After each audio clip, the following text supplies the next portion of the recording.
Welcome to one biology. आज start करते हैं क्लास 10 साइंस का chapter number 3 that is metals and non metals. तो आज की इस वीडियो के अंदर हम पूरा चैप्टर को कंप्लीट करेंगे। क्या क्या पढ़ना है इस चैप्टर के अंदर हमको, मेटल्स क्या होते हैं, नॉन मेटल्स क्या होते हैं, इन दोनों का डिफरेंस क्या होता है, देन मेटल्स की क्या क्या प्रॉपर्टीज होती हैं, नॉन मेटल्स की क्या प्रॉपर्टीज होती हैं।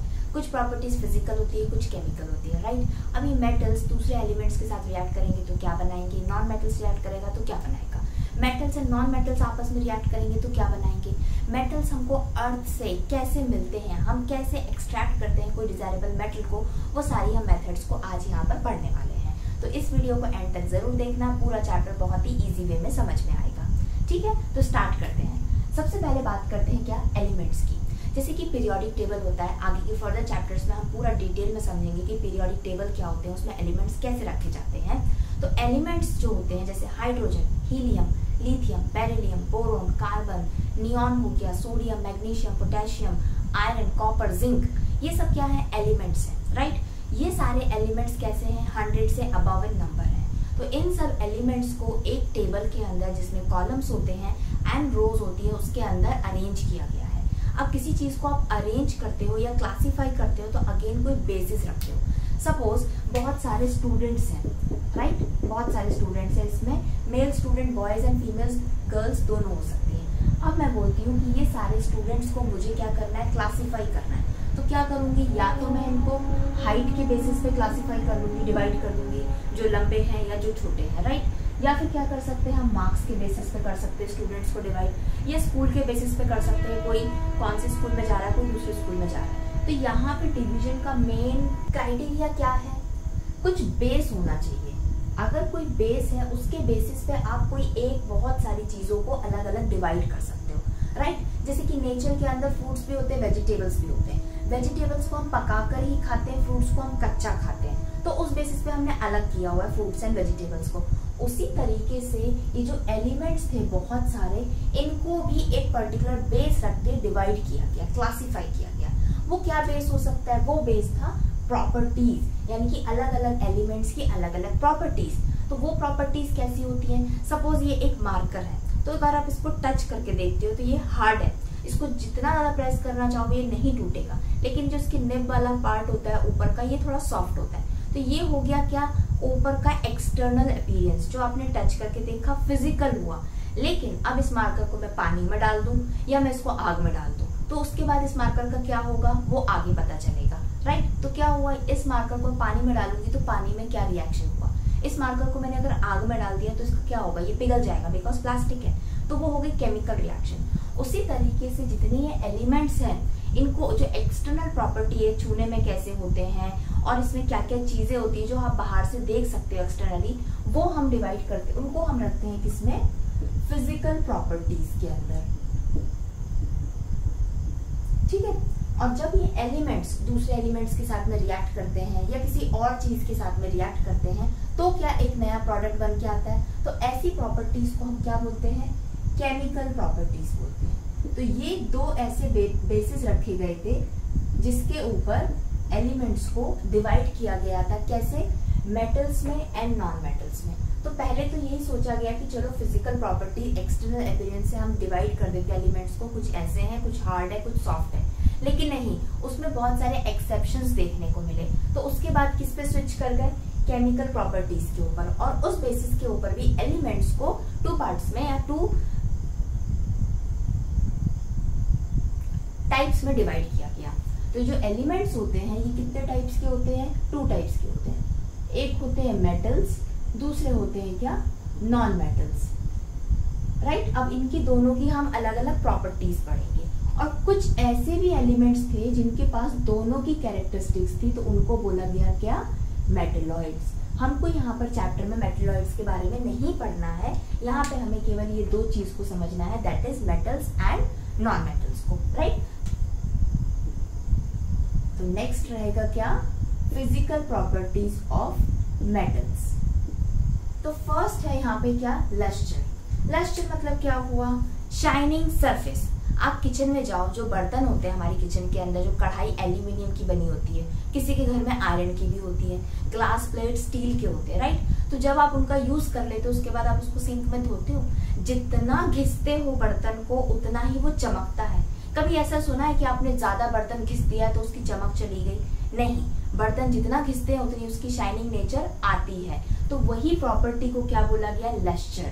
तो यहाँ पर क्या किया गया एक्सपेरिमेंट में, कुछ मेटल्स को लिया गया, जैसे आयरन हो गया, कॉपर हो गया, और इन सबको सैंड पेपर से बहुत ज्यादा घिसा। घिसने के बाद देखा कि उनके अंदर शाइनिंग आ गई, शाइनिंग सरफेस उनने शो किया। तो उससे पता चला कि जो एलिमेंट्स लस्टर शो करते हैं, यानी कि शाइनिंग प्रॉपर्टी शो करते हैं, उनको मेटल्स में कंसिडर किया गया। क्लियर?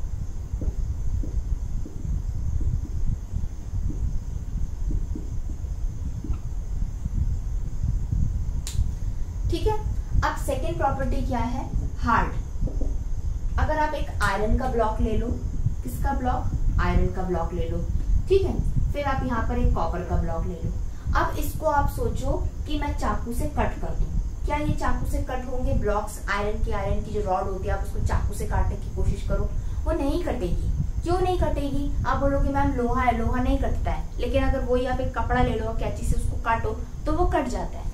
आयरन, कॉपर और बहुत से ऐसे मेटल्स होते हैं जो चाकू से नहीं कटते हैं, बिकॉज वो बहुत ज्यादा हार्ड होते हैं। तो ऐसे एलिमेंट्स जिनकी प्रॉपर्टी हार्ड होती है, यानी कि वो बहुत हार्ड होते हैं, उनको किस में कंसिडर किया जाता है? मेटल्स के अंदर रखा जाता है। ठीक है। अब थर्ड प्रॉपर्टी क्या है? Malleable in nature. कभी आपने देखा है कि लकड़ी के गहने होते हैं, ज्वेलरी शॉप के ऊपर लकड़ी के गहने हैं? नहीं। कपड़े के गहने हैं? नहीं। जो ज्वेलरी होती है वो होती है किसकी? गोल्ड की या सिल्वर की। टीवी में ऐड देखा होगा, मेलोरा का ऐड आता है, टीवीजेड का ऐड आता है। ये अलग अलग एड्स के अंदर क्या दिखाते हैं? जितने टाइप की गोल्ड की ज्वेलरीज होती हैं, अलग अलग सबके पास डिजाइन होती है। तो गोल्ड और सिल्वर को एज इट इज जमीन में से ज्वेलरी डिजाइन तो निकलती नहीं है, वो कुछ अलग फॉर्म में निकलता है, और उस गोल्ड को आप क्या करते हो? डिजाइन्स बना देते हो। और इसलिए हम गोल्ड या सिल्वर की ही ज्वेलरीज को प्रेफर करते हैं, या ज्यादा से ज्यादा प्लेटिनम को यूज करते हैं। तो गोल्ड, सिल्वर, प्लेटिनम ये सब क्या है? ये सब एलिमेंट्स हैं। लेकिन इन एलिमेंट्स को क्या जा सकता है? इनको शीट्स में कन्वर्ट करा जा सकता है, राइट। जब शीट्स में कन्वर्ट हो जाते हैं जो एलिमेंट्स, और शीट में कन्वर्ट होने के बाद में उनको आप डिजाइन चाहते हो डिजाइन में चेंज कर सकते हो, तो वो प्रॉपर्टी को बोलते हैं क्या? Malleable in nature. तो जो एलिमेंट्स शीट्स में चेंज हो जाते हैं तो वो एक प्रॉपर्टी हो गई मेलेबिलिटी, तो वो होती है एक मेटल की प्रॉपर्टी। तो कौन होते हैं वो? जैसे कि गोल्ड, राइट, सिल्वर। तो ये दोनों जो एलिमेंट है इनकी प्रॉपर्टी कैसी हो गई है? मेलेबल इन नेचर है, इसीलिए ये ज्वेलरी बनाने के यूज में आते हैं, या और भी चीजें होती है उसमें यूज करी जाती है। फोर्थ प्रॉपर्टी होती है डक्टाइल इन नेचर। अगर कोई एक एलिमेंट है, क्या है ये? एक एलिमेंट है, मुझे नहीं पता ये एलिमेंट एक मेटल है कि नॉन मेटल है, लेकिन इस एलिमेंट को जब मैंने हीट किया, ये मेल्ट हुआ, हल्का सा मेल्ट होने के बाद मैंने इसको क्या किया? स्ट्रेच कर दिया। स्ट्रेच करा क्या? खींचा इसको मैंने। जैसे ही इस एलिमेंट को खींचा तो ये क्या बन गया? वायर, यानी कि तार बन गए इसके। तो ऐसे एलिमेंट्स जो वायर में स्ट्रेच करे जा सकते हैं, तो उस प्रॉपर्टीज को हम क्या बोलते हैं? डक्टाइल प्रॉपर्टी बोलते हैं। और ये प्रॉपर्टी होती है किसकी? मेटल्स की। तो मेटल्स ऐसे एलिमेंट्स को बोलते हैं जो कि स्ट्रेच होके वायर में चेंज हो जाए, तो वो मेटल के पास में डक्टिलिटी की प्रॉपर्टी होती है। तो मेटल्स की क्या क्या प्रॉपर्टी हो गई? फर्स्ट, लस्टर, उनका शाइनिंग सरफेस होता है। सेकंड, वो बहुत हार्ड होते हैं, चाकू से आप उनको नहीं काट सकते।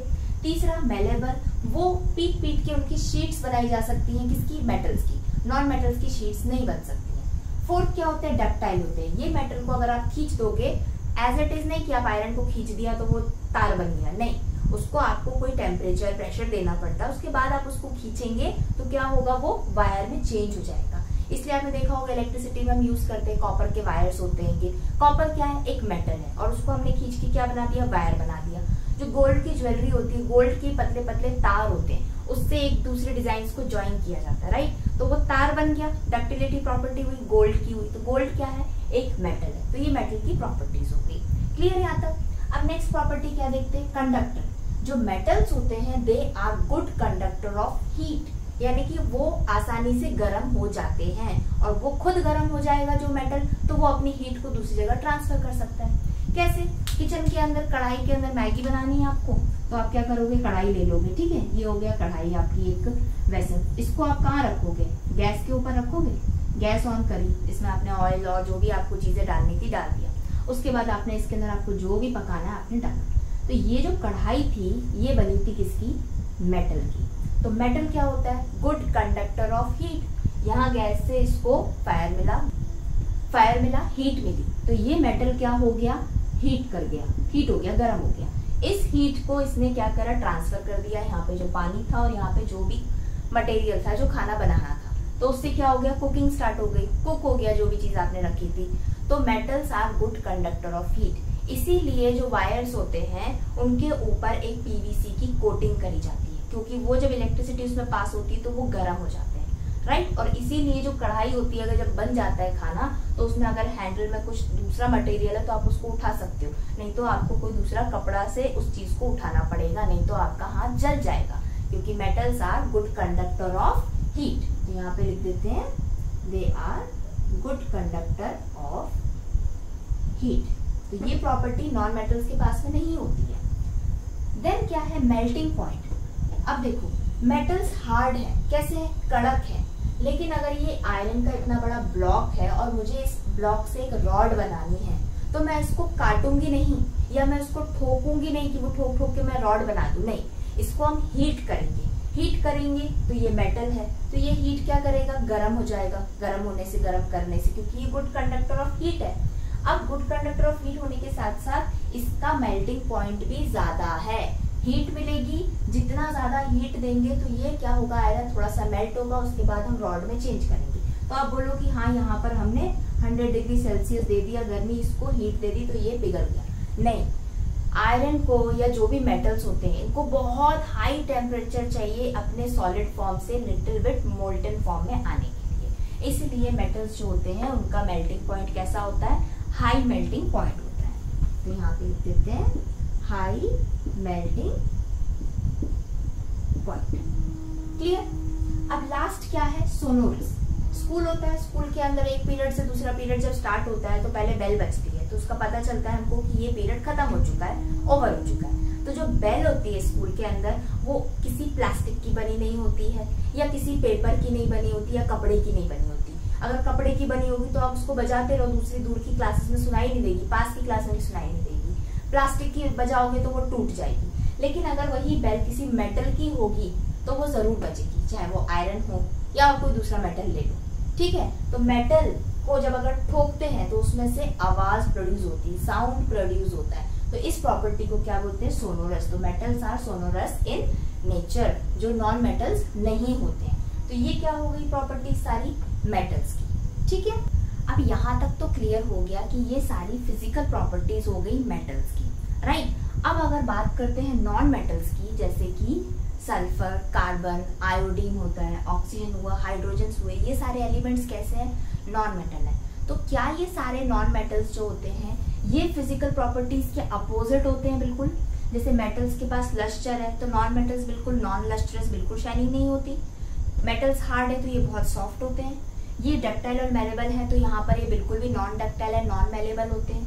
कंडक्टर गुड कंडक्टर है, हाई मेल्टिंग पॉइंट है, तो यहाँ पर ये बहुत ही bad conductor of heat and इनका मेल्टिंग पॉइंट बहुत कम होता है, लो मेल्टिंग पॉइंट होता है। ये सोनोरस इन नेचर होते हैं, बट ये यहाँ पर नॉन सोनोरस होते हैं। क्या ये पॉसिबल है? नहीं, ऐसा बिल्कुल भी नहीं है कि जो नॉन मेटल्स हैं उनकी प्रॉपर्टीज फिजिकल वाली बिल्कुल ऑपोजिट होती है। क्यों? क्योंकि ऐसे बहुत से एक्सेप्शंस हैं जो कि मेटल्स के अंदर पाए जाते हैं, लेकिन उनकी कैरेक्टरिस्टिक्स कैसी है, नॉन मेटल जैसी। कुछ ऐसे नॉन मेटल्स हैं जिनकी कैरेक्टरिस्टिक्स कैसी है, मेटल जैसी। तो उनको समझते हैं। देखो, सबसे पहले क्या दे रखा है फिजिकल प्रॉपर्टी ऑफ मेटल के अंदर, क्या, लस्टर, वो चमकते हैं। तो मेटल्स ही हमेशा चमकते हैं, लेकिन यहाँ पर उचक के आया कौन, आयोडीन। कौन आया? एक आयोडीन का एलिमेंट। आयोडीन कौन है? आयोडीन एक नॉन मेटल है, ये भी लस्ट्रस प्रॉपर्टी शो करता है।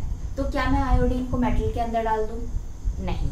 तो अब यहाँ पर हो गया क्या, कंफ्यूजन। अब एलिमेंट्स को फिजिकल प्रॉपर्टी की बेसिस पे आयोडीन जो कि एक नॉन मेटल है लेकिन ये लस्ट्रस प्रॉपर्टी शो कर रहा है, तो यहाँ पर हम रुक जाते हैं कि ये रुक गए। अब दूसरी प्रॉपर्टी क्या थी मेटल की, हार्डनेस, यानी कि मेटल जो होते हैं बहुत ही हार्ड होते हैं, कड़क होते हैं। लेकिन उसमें से एक मेटल फिर कूद कर आ गया यहाँ पर, उसका नाम क्या है, मरकरी। Hg से उसको डिनोट करते हैं। मरकरी जो होता है, जो थर्मामीटर के अंदर होता है, आजकल तो डिजिटल थर्मामीटर्स आ गए हैं, लेकिन जो पहले के थर्मामीटर्स चलते थे उसके अंदर जो मरकरी सिल्वर कलर का पारा जिसको बोलते हैं, वो रूम टेम्परेचर पे, हमारे घर में जो भी पड़ा रहता है थर्मामीटर, उसके अंदर देखना आप ऐसे ऐसे टिल्ट करके थर्मामीटर में, तो वो मरकरी है ऊपर नीचे मूव करेगी। तो वो एक मेटल है, लेकिन वो कैसी फॉर्म में है, लिक्विड फॉर्म के अंदर है, वो हार्ड नहीं है। उसको बाहर निकालो तो वो गिर जाएगा, मरकरी जगह जगह पर छोटी छोटी सी बॉल्स बन जाती है उसकी। तो ये हो गया सेकेंड एक्सेप्शन, किसका, मेटल्स का, कि मरकरी एक ऐसा मेटल है जो हार्ड नहीं है, राइट। थर्ड पॉइंट आता है क्या, मेल्टिंग पॉइंट। जो मेटल्स होते हैं उनका मेल्टिंग पॉइंट कैसा है, बहुत हाई है, बहुत ज्यादा हाई होगा तभी जाकर कोई मेटल जो है वो थोड़ा सा मेल्ट होगा। लेकिन कुछ मेटल्स फिर वो चक्कर आ गए, उन्होंने बोला ऐसा बिल्कुल भी नहीं है, जैसे कि गैलियम एंड सीजियम। ये दोनों ऐसे मेटल हैं, ये हाथ पे रखो तो ये पिघल जाते हैं, नीचे गिर जाएंगे, ये इतने सॉफ्ट हो जाते हैं। तो इनको टेम्परेचर तो दूर की देने की बात है, ये रूम टेम्परेचर पे ही पिघले हुए रहते हैं। तो ये मेटल का तीसरा एक्सेप्शन हो गया, ठीक है। अब बात करते हैं किसकी, एक और बार हार्डनेस की। मेटल्स क्या होते हैं, हार्ड होते हैं, हमेशा बोलते हैं जितने भी मेटल्स है वो हार्ड है। लेकिन यहाँ पर अब नॉन मेटल से उचक कर आ गया कौन, कार्बन।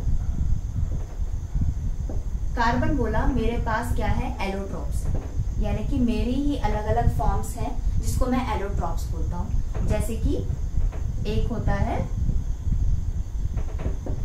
डायमंड और दूसरा ग्रेफाइट। जो डायमंड होता है ये सबसे ज्यादा हार्डेस्ट सब्सटेंस माना जाता है। तो हार्डनेस जो है वो मेटल की प्रॉपर्टी है, लेकिन यहाँ पे सबसे ज्यादा हार्ड पूरे एलिमेंट्स में से कौन है, डायमंड, जो कि कार्बन का एलोट्रॉप है और जो एक क्या है, नॉन मेटल है। तो ये भी एक एक्सेप्शन हो गया, राइट। फिर बात करते हैं किसकी, ग्रेफाइट की, जो कार्बन का एक और एलोट्रॉप है। ये गुड कंडक्टर ऑफ इलेक्ट्रिसिटी है, जो कि मेटल की प्रॉपर्टी है, राइट। दूसरा फिर से एक एक्सेप्शन आ गया यहाँ पर। तो इतने सारे एक्सेप्शंस के साथ में हम केवल फिजिकल प्रॉपर्टीज को लेकर कोई भी सारे एलिमेंट्स को मेटल्स एंड नॉन मेटल्स में क्लासिफाई नहीं कर सकते। ये पूरा बताने का यही मकसद था कि अगर ठीक है, अगर ये सारी प्रॉपर्टी केवल मेटल्स के पास थी और ये सारी प्रॉपर्टीज मेटल के पास नहीं थी, तो आप इजीली बोल सकते हो कि ठीक है, एलिमेंट्स जिनके पास सारी ये प्रॉपर्टी है तुम एक तरफ आ जाओ, तुम मेटल में चले जाओ। तुम लोग के पास में जिनके पास ये सारी प्रॉपर्टी नहीं है वो इधर आ जाओ। लेकिन अब यहाँ पर कंफ्यूजन हो गया, ये जो मरकरी है ये मेटल है लेकिन इसकी प्रॉपर्टी नॉन मेटल जैसी है। गैलियम सीजियम है, मेटल्स हार्ड है लेकिन ये सॉफ्ट है। यहाँ पर एक कार्बन है जो कि नॉन मेटल है, इसकी प्रॉपर्टी लेकिन हार्डनेस बहुत ज्यादा है इसके अंदर, राइट। तो यहाँ पर क्या हो रहा है, ये मैच नहीं कर पा रहा है बिल्कुल। तो इसलिए अब हम पढ़ेंगे क्या, केमिकल प्रॉपर्टीज। अब केमिकल प्रॉपर्टीज की बेसिस पे हम एलिमेंट्स को अच्छे तरीके से मेटल्स एंड नॉन मेटल्स में क्लासिफाई कर सकते हैं। अब यहाँ पर समझते हैं केमिकल प्रॉपर्टीज ऑफ मेटल की। मेटल्स कौन कौन से, copper, aluminium, sodium, potassium, silver, gold, zinc, lead, magnesium, manganese और बहुत सारे होते हैं। लेकिन यहाँ पर जो हमें एग्जाम्पल्स पढ़ने हैं वही सारे मैंने यहाँ पर लिखे हुए हैं। अब देखो, जो मेटल है वो केमिकल प्रॉपर्टीज कैसे शो करेगा, जब वो कोई दूसरे केमिकल्स के साथ में रिएक्ट करेगा। यहाँ पे दूसरे केमिकल्स कौन से हैं, वैसे तो एलिमेंट्स के अंदर बहुत सारे एलिमेंट्स प्रेजेंट हैं पीरियोडिक टेबल के अंदर, तो हम सबके साथ में रिएक्ट नहीं कर पा रहे। यहाँ पे हम क्या ले रहे हैं, पहला ऑक्सीजन, इस मेटल को ऑक्सीजन के साथ में रिएक्ट करवा के देखते हैं क्या प्रोडक्ट बनता है। देन वाटर के साथ में रिएक्ट करवाते हैं, देन फाइनली एसिड के साथ में।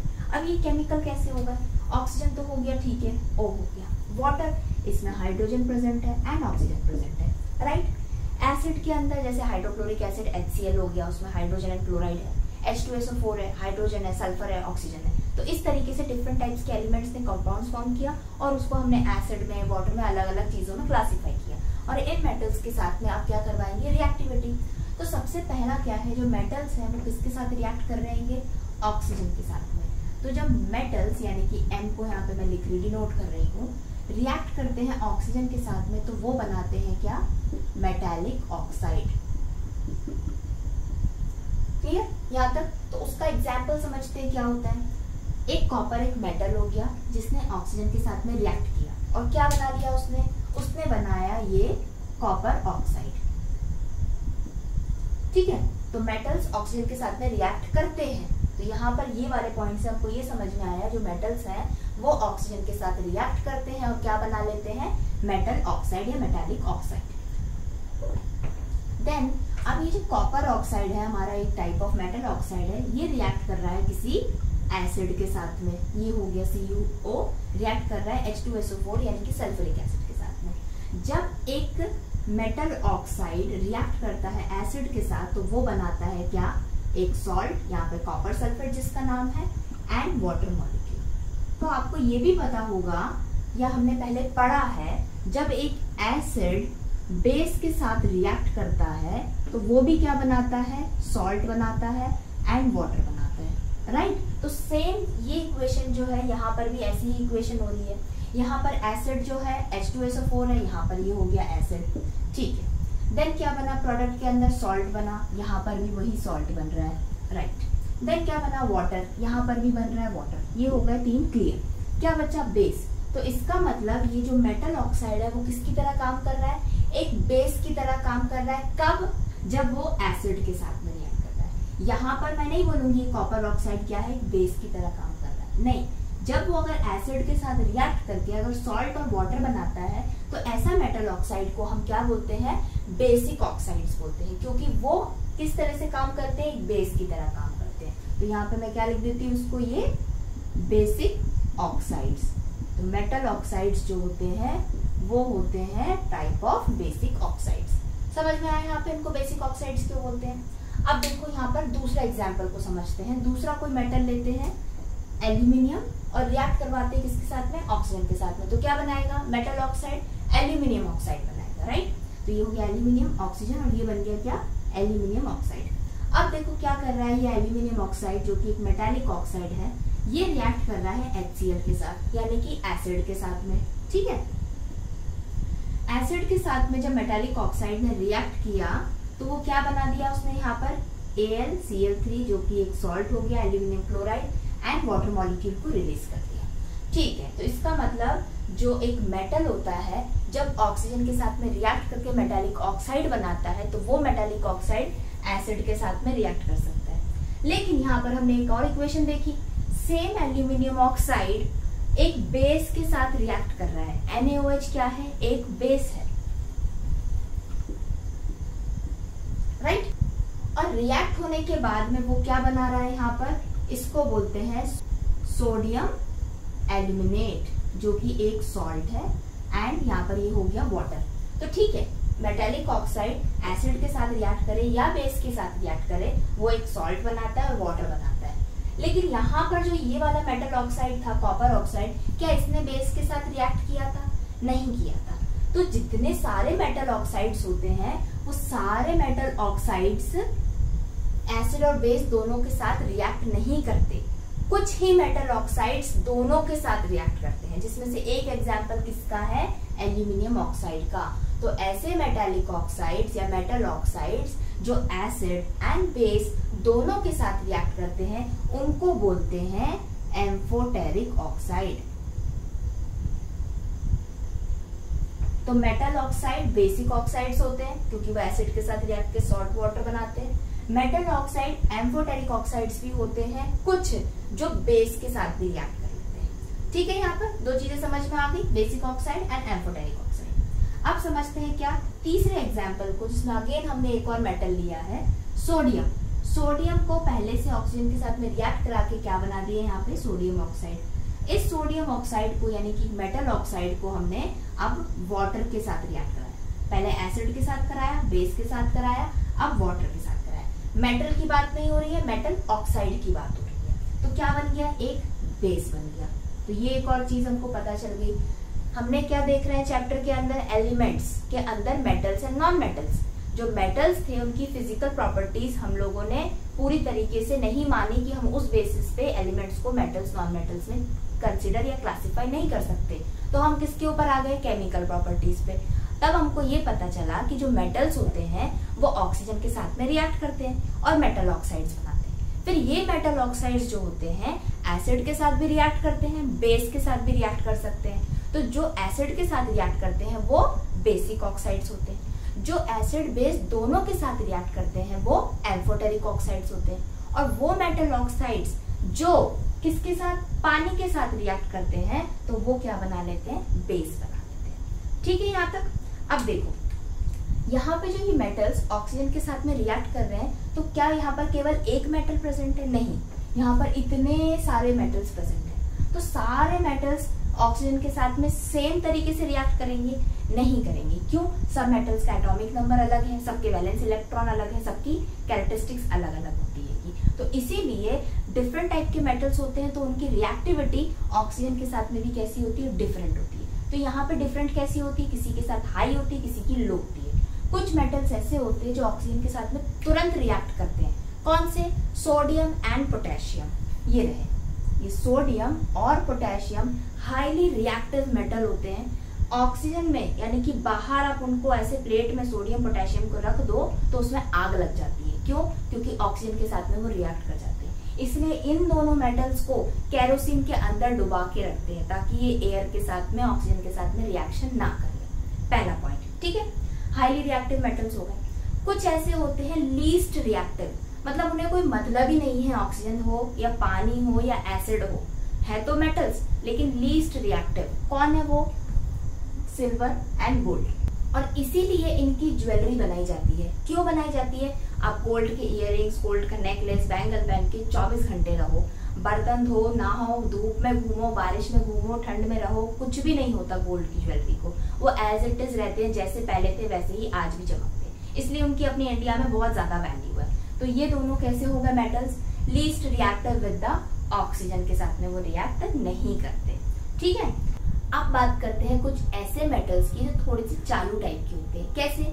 वो मेटल्स इस ऑक्सीजन के साथ में रिएक्ट तो करते हैं लेकिन एक बार रिएक्ट करके अपने ऊपर एक लेयर फॉर्म कर लेते हैं। क्यों फॉर्म कर लेते हैं? सपोज ये एक जो मार्कर है ये एक मेटल है, राइट। ये बाहर एटमॉस्फेयर में प्रेजेंट है, एयर से इसने रिएक्शन किया और इसके ऊपर एक लेयर बन गई। जैसे ही एक लेयर बन जाती है तो उसके बाद फर्दर रिएक्शन नहीं होता दूसरी किसी ऑक्सीजन के साथ में। तो इसने क्या किया? एक बार रिएक्शन करके बोल दिया कि हाँ मैं ऐसा मेटल तो हूँ जो ऑक्सीजन के साथ में रिएक्ट करता हूँ बट कंटिन्यूअसली रिएक्शन नहीं करता, ऑक्सीडेशन एक ही बार होता है। तो वो मेटल्स कैसे होते हैं? एल्यूमिनियम, जिंक, लेड और मैग्नीशियम। ये चारों मेटल्स क्या करते हैं? ऑक्सीडेशन का प्रोसेस करते हैं, अपने ऊपर एक थिन लेयर बना लेते हैं ताकि फर्दर ऑक्सीडेशन के प्रोसेस से वो बच सके। क्लियर यहाँ तक? अब यहाँ पर जो ये मेटल्स हैं पानी के साथ रिएक्ट करेंगे, ठीक है। तो अगर कोई मेटल पानी के साथ रिएक्ट करता है तो वो क्या बनाता है? मेटल ऑक्साइड, जो कि सेम ऑक्सीजन के साथ में रिएक्ट करने पे बना रहा था, ठीक है। देन ये जो मेटल ऑक्साइड बना ये अगेन अगर पानी के साथ करेगा तो ये बना लेगा क्या? मेटल हाइड्रोक्साइड, यानी कि OH ग्रुप आ जाएगा। इसको एग्जाम्पल से समझते हैं। देखो सोडियम पोटेशियम दोनों क्या है? मेटल्स हैं। अब ये दोनों मेटल अगर पानी के साथ रिएक्ट करते हैं तो इन्होंने क्या बना लिया? पोटेशियम हाइड्रोक्साइड, इसने बना लिया सोडियम हाइड्रोक्साइड, बन गया मेटल हाइड्रोक्साइड। और क्या बना साथ में? हाइड्रोजन गैस और बहुत ज्यादा अमाउंट में हीट एनर्जी, ठीक है। तो ये दोनों जो मेटल होते हैं सोडियम एंड पोटेशियम, इनकी एक कंडीशन होती है, ये नॉर्मल पानी के साथ रिएक्ट करेंगे लेकिन अगर इनको दोनों को ठंडा पानी दिया, ये दोनों ठंडे पानी के साथ रिएक्ट करेंगे तो यहाँ पर जो पोटेशियम और सोडियम हाइड्रोक्साइड बना वो तो बनेगा, साथ में जो हीट एनर्जी है वो बहुत ज्यादा अमाउंट में निकलती है, एक्सोथर्मिक रिएक्शन लगती है। और यही हीट एनर्जी की वजह से क्या होता है? ये जो हाइड्रोजन होता है इसके अंदर लग जाती है आग। तो आप बोलते हो क्या? सोडियम एंड पोटेशियम में बाहर क्या लग जाती है? आग लग जाती है, वो इसीलिए लग जाती है। तो यहाँ पे क्लियर हो गया इतना पॉइंट। मेटल वाटर के साथ रिएक्ट कर रहे हैं, सोडियम पोटेशियम ऐसे मेटल्स होते हैं जो ठंडे पानी के साथ रिएक्ट करते हैं और क्या बनाते हैं? मेटल हाइड्रोक्साइड बनाते हैं, साथ में हाइड्रोजन गैस रिलीज होती है, ये ज्यादा इंपॉर्टेंट है, ठीक। यहाँ पर क्या था? जो मेटल्स थे, मेटल जो एसिड के साथ में भी रिएक्ट करते, सॉल्ट एंड वाटर बना रहे थे। यहाँ पे मेटल क्या कर रहे हैं? वाटर के साथ रिएक्ट करके हाइड्रोक्साइड एंड हाइड्रोजन गैस बना रहे हैं, ठीक। अब एक और एग्जाम्पल समझते हैं क्या? कैल्शियम का, जो कि एक मेटल है। ये अब ठंडे पानी के साथ रिएक्ट नहीं कर पाएगा, ठीक है। ये एक नॉर्मल अगर पानी के साथ में रिएक्ट करता है तो ये क्या बनाता है? Again calcium hydroxide. यहाँ पर भी हाइड्रोजन गैस रिलीज होती है, यहाँ पर भी हीट एनर्जी रिलीज होती है, तो यहाँ पर लिखी क्यों नहीं? क्योंकि ये इतनी हीट एनर्जी रिलीज नहीं होती कि यहाँ पर हम उसको मेंशन करें। बहुत ही थोड़ी सी अमाउंट में हीट एनर्जी रिलीज होती है जो कि इस हाइड्रोजन में आग नहीं लगा सकती, इसीलिए कैल्शियम के अंदर आग नहीं लगती। ठीक, अब जो ये मैग्नीशियम होता है, ये भी एक मेटल है, ये ठंडे पानी के साथ में रिएक्ट नहीं करता, इसको चाहिए हॉट वाटर रिएक्ट करने के लिए। जब मैग्नीशियम गर्म पानी के साथ में रिएक्ट करेगा तो वो बना लेगा क्या? Magnesium hydroxide and hydrogen gas. ठीक है, नेक्स्ट बात करते हैं किसकी? एल्यूमिनियम की, जो कि वाटर के साथ रिएक्ट करके क्या बना रहा है? Aluminium oxide. एल्यूमिनियम हाइड्रोक्साइड नहीं बनाया, एल्यूमिनियम ने वाटर के साथ रिएक्ट करके एल्यूमिनियम ऑक्साइड बनाया एंड यहाँ पे क्या रिलीज करी? Hydrogen gas. यहाँ पर इंपॉर्टेंट ये है, ये एल्यूमिनियम, ये आयरन और ये जिंक, ये तीनों पानी के साथ रिएक्ट कर रहे हैं। ना ये गर्म पानी है, ना ये ठंडा पानी है, ना ये नॉर्मल पानी है। तो ये कैसा पानी है? ये पानी है गैसियस फॉर्म में, यानी कि एल्यूमिनियम, आयरन और जिंक भाप के साथ में रिएक्ट करते हैं। तो भाप क्या होती है? पानी ही होती है, पानी की भाप बनती है। भाप के साथ में रिएक्ट करके aluminium oxide and hydrogen gas को रिलीज करते हैं। ठीक है, अब बात करते हैं कुछ ऐसे मेटल्स की जो पानी के साथ में बिल्कुल भी रिएक्ट नहीं करते। कौन से? Lead, copper, silver and gold. अब देखते हैं जो ये मेटल्स हैं एसिड के साथ में रिएक्ट करेंगे तो क्या फॉर्म करेंगे। देखो यहाँ पे मैंने लिख दिया है M फॉर मेटल, और ये रिएक्ट कर रहा है कोई भी एसिड के साथ। हाइड्रोक्लोरिक एसिड हो सकता है, सल्फ्यूरिक एसिड हो सकता है, नाइट्रिक एसिड हो सकता है, एसिटिक एसिड हो सकता है। तो कोई भी मेटल अगर एसिड के साथ रिएक्ट करता है तो वो केवल दो ही प्रोडक्ट्स बनाता है। पहला होता है क्या? सॉल्ट, जो कि इस मेटल से रिलेटेड होता है। ठीक है, और दूसरा क्या बनाता है? हाइड्रोजन गैस रिलीज करता है। राइट, ये हो गया पहला पॉइंट कि अगर मेटल्स एसिड के साथ रिएक्ट करते हैं तो वो salt and hydrogen gas release करते हैं। दूसरा पॉइंट, सारे मेटल्स एसिड के साथ में रिएक्ट नहीं करते। मेटल्स कितने होते हैं? 90 इन नंबर, या 90 से थोड़े ज्यादा इन नंबर मेटल्स होते हैं। तो सारे मेटल्स सारे एसिड्स के साथ में रिएक्ट नहीं करते हैं। तीसरा पॉइंट ये है कि जो मेटल्स होते हैं कितने हैं? बहुत सारे होते हैं। राइट, इनका नंबर हाई होता है। एसिड्स कितने होते हैं? एसिड्स का भी नंबर कैसा होता है? हाई होता है। बहुत तरह के hydrochloric acid, H2SO4, HNO3, acetic acid और बहुत तरह के एसिड्स होते हैं। तो अलग अलग मेटल्स हैं, अलग अलग एसिड्स हैं, तो अलग अलग तरह की रिएक्शंस होंगी। तो प्रोडक्ट क्या बनेगा? प्रोडक्ट हमेशा सॉल्ट एंड हाइड्रोजन गैस बनेगा। लेकिन कुछ ऐसे एसिड्स होते हैं जो मेटल के साथ में रिएक्ट करके हाइड्रोजन गैस को नहीं बनाते, और कुछ ऐसे मेटल्स और एसिड के रिएक्शंस भी होते हैं जहां पर हाइड्रोजन गैस बन जाती है। तो उसके लिए केवल दो एग्जांपल्स बुक में दे रखे हैं। एक है मैग्नीशियम मेटल, दूसरा है क्या? Manganese metal. ये दोनों मेटल अगर रिएक्ट करते हैं एसिड के साथ में तो क्या बनाते हैं? सॉल्ट बनेगा एंड हाइड्रोजन गैस बनेगी। तो अगर मैग्नीशियम मेटल है तो कैसा सॉल्ट बनेगा? मैग्नीशियम का सॉल्ट बनेगा। मैग्नीज है तो मैग्नीज का सॉल्ट बनेगा और हाइड्रोजन गैस रिलीज हो जाएगी। लेकिन अब कौन सी ऐसे मेटल्स होते हैं, कौन सा ऐसे एसिड होता है जो रिएक्ट करने के बाद में हाइड्रोजन गैस नहीं बनाते? तो वो होता है क्या? आप मेटल कोई भी ले लो, अगर वो रिएक्ट कर रहा है किसके साथ में? HNO3 के साथ में, जिसको क्या बोलते हैं? Nitric acid. क्या है ये? एक टाइप की नाइट्रिक एसिड है। अगर मेटल नाइट्रिक एसिड के साथ में रिएक्ट करता है तो सॉल्ट तो बनता है, लेकिन हाइड्रोजन गैस नहीं बनती। ऐसा क्यों होता है?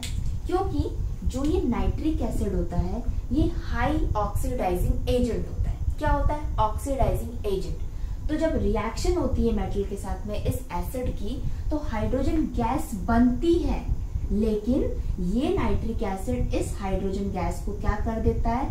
ऑक्सीडाइज कर देता है। क्या कर देता है? ऑक्सीडाइज। जैसे ही यह हाइड्रोजन ऑक्सीडाइज होता है तो ये बन जाता है क्या? वाटर। ठीक है, मेटल था, नाइट्रिक एसिड के साथ में रिएक्ट करा, सॉल्ट एंड हाइड्रोजन बना। लेकिन ये जो एसिड नाइट्रिक एसिड है ये हाई ऑक्सीडाइजिंग एजेंट है, इसने इस हाइड्रोजन को ऑक्सीडाइज करके पानी बना दिया। जब इसने ऑक्सीडाइज किया ये तो खुद क्या हो गया? नाइट्रिक एसिड खुद रिड्यूस हो जाती है। क्या हो जाती है? रिड्यूस हो जाती है। तो इसका क्या हो जाता है? रिडक्शन प्रोसेस हो जाता है। और जब ये रिडक्शन में जाती है तो HNO3 से क्या बन जाता है, यहाँ पर नाइट्रिक ऑक्साइड बन सकता है, देन नाइट्रस ऑक्साइड बन सकता है, और बन सकता है क्या, nitric dioxide, sorry nitrogen dioxide. तो नाइट्रिक एसिड हाइड्रोजन गैस को ऑक्सीडाइज करती है वाटर में और खुद रिड्यूस हो जाती है किसमें, नाइट्रिक ऑक्साइड में, नाइट्रोजन डाइऑक्साइड में, नाइट्रस एसिड में। क्लियर। अब एक और मेटल होता है जो एसिड के साथ में रिएक्ट ही नहीं करता है, वो मेटल होता है क्या, यहाँ पर एग्जाम्पल दिया है कॉपर।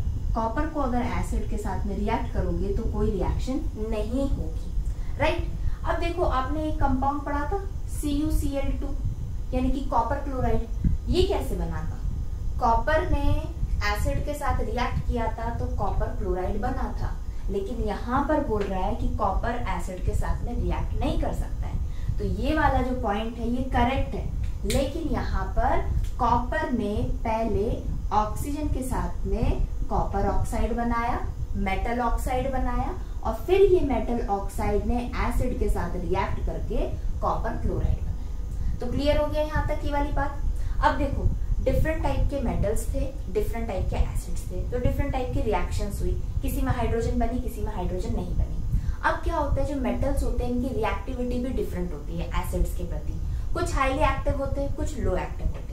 तो उसकी एक छोटी सी सीरीज देके रखी हुई है, उसको हम समझते हैं। तो यहाँ पर 4 मेटल्स देके रखे हुए हैं, magnesium, aluminium, zinc and iron. इन चारों का रिएक्शन करवाया एक एसिड से, उस एसिड का नाम है क्या, डाइल्यूट HCl यानी कि हाइड्रोक्लोरिक एसिड, अलग अलग टेस्ट ट्यूब्स के अंदर। जब जैसे ही टेस्ट करवाया, एक्सपेरिमेंट किया, तो पता चला मैग्नीशियम ने सबसे पहले HCl के साथ में रिएक्शन किया, राइट, और जल्दी से बबल्स बन गए। उसके बाद एल्यूमिनियम ने, देन जिंक ने, देन आयरन ने। तो अलग अलग टेस्ट ट्यूब्स के अंदर अलग अलग मेटल्स को रखा और सब टेस्ट ट्यूब्स के अंदर डाइल्यूट HCl डाली, तो सबसे फास्ट रिएक्शन हुआ magnesium, then aluminium, then zinc, then iron. तो इससे क्या हमको पता चला, यहाँ पर इससे ये पता चला जो मेटल्स होती है उनकी रिएक्टिविटी टुवर्ड्स एसिड हाई भी होती है, लो भी होती है। वो रिएक्ट तो करते हैं लेकिन कुछ फास्ट रिएक्ट करते हैं, कुछ स्लो रिएक्ट करते हैं। तो उनकी रिएक्टिविटी की ये ऑर्डर दे के रखा हुआ है। अगर ये चारों एलिमेंट्स प्रेजेंट हैं तो सबसे पहले मैग्नीशियम रिएक्ट करेगा, देन एल्यूमिनियम, देन जिंक और उसके बाद में आयरन। और एक और चीज देखी गई क्या, जो कॉपर, जो मैंने पहले बताया, कॉपर को अगर डाइल्यूट HCl के साथ में रिएक्ट किया तो यहाँ पर कोई रिएक्शन नहीं हुई। तो कॉपर डाइल्यूट HCl के साथ में रिएक्ट नहीं करता है। लेकिन अगर यही कॉपर को पहले ऑक्सीजन के साथ रिएक्ट करवा के कॉपर ऑक्साइड बना दो तो वो HCl के साथ में रिएक्ट कर जाता है और कॉपर क्लोराइड फॉर्म कर लेता है। क्लियर यहाँ तक। अब यहाँ पर हमने क्या क्या देख लिया, जो मेटल्स थे वो ऑक्सीजन के साथ भी रिएक्ट करते हैं, वाटर के साथ भी रिएक्ट करते हैं और एसिड्स के साथ भी रिएक्ट करते हैं। मेटल्स की रिएक्टिविटी भी डिफरेंट होती है, जैसे कि जो पोटेशियम होता है एंड सोडियम होता है, ये हाईली रिएक्टिव होते हैं। ये ऑक्सीजन के साथ में बहुत ज्यादा जल्दी रिएक्ट करके आग लगा लेते हैं अपने अंदर। ठीक, पहला पॉइंट। दूसरा पॉइंट ये Au एंड Ag यानी कि Ag सिल्वर, Au गोल्ड, ये दोनों ऐसे मेटल होते हैं जो लीस्ट रिएक्टिव, अनरिएक्टिव होते हैं। ये किसी के साथ में रिएक्ट नहीं करते हैं, no reaction, right. Third point हमने क्या देखा, जो आयरन होता है अगर वो वाटर के साथ में रिएक्ट करता है तो वो रस्ट बना लेता है। तो मेटल्स जो पीरियोडिक टेबल के अंदर टाइप ऑफ एलिमेंट्स हैं वो अलग अलग चीजों के साथ में रिएक्शन कर सकते हैं और अलग अलग प्रोडक्ट्स बना सकते हैं, राइट। अब हम यहाँ पर क्या देखते हैं कि कुछ मेटल्स ऐसे होते हैं अगर वो दूसरे मेटल के साथ में रिएक्ट करते हैं तो वो आपस में एक दूसरे की जगह ले लेते हैं। कैसे जगह ले लेते हैं, यहाँ पर मेटल 1 है, रिएक्ट कर रहा है मेटल 2 के साथ में। क्लियर, दो अलग अलग मेटल है, दोनों रिएक्शन कर रहे हैं। यहाँ पे हमने एक चेंज किया, क्या चेंज किया, जो मेटल 2 है उसका हमने सॉल्ट सोल्यूशन लिया है। ठीक है, जब इनका रिएक्शन हुआ तो क्या देखा, जो मेटल 1 था उसका सॉल्ट सोल्यूशन बन गया और मेटल 2 अलग हो गया। जो सॉल्ट सोल्यूशन था उसमें मेटल 2 प्रेजेंट था, लेकिन अब सॉल्ट सोल्यूशन के अंदर मेटल 1 प्रेजेंट है और कौन साइड हो गया, मेटल 2 अलग हो गया। तो यहाँ पर क्या हुआ, मेटल 1 ने मेटल 2 की जगह ले ली सॉल्ट सोल्यूशन के अंदर, तो एक मेटल ने दूसरे मेटल को क्या कर दिया, साइड कर दिया, डिस्प्लेस कर दिया, डिस्प्लेसमेंट रिएक्शन हो गई। डिस्प्लेसमेंट रिएक्शन क्यों हुई, क्योंकि बेस्ड अपॉन रिएक्टिविटी, यानी कि ये जब दो मेटल्स की रिएक्टिविटी हाई या लो होगी तो जो हाई रिएक्टिव मेटल होगा वो लो रिएक्टिव मेटल को साइड कर देगा, डिस्प्लेस कर देगा। ऑब्वियस सी बात है। तो यहाँ पर मेटल 1 क्या था, हाईली रिएक्टिव देन मेटल 2, इसलिए इसने इसको क्या कर दिया, डिस्प्लेस कर दिया, और ये हो गई क्या, डिस्प्लेसमेंट रिएक्शन। तो डिस्प्लेसमेंट रिएक्शन तभी पॉसिबल होती है जब मेटल्स की रिएक्टिविटी वेरी करती है। क्लियर।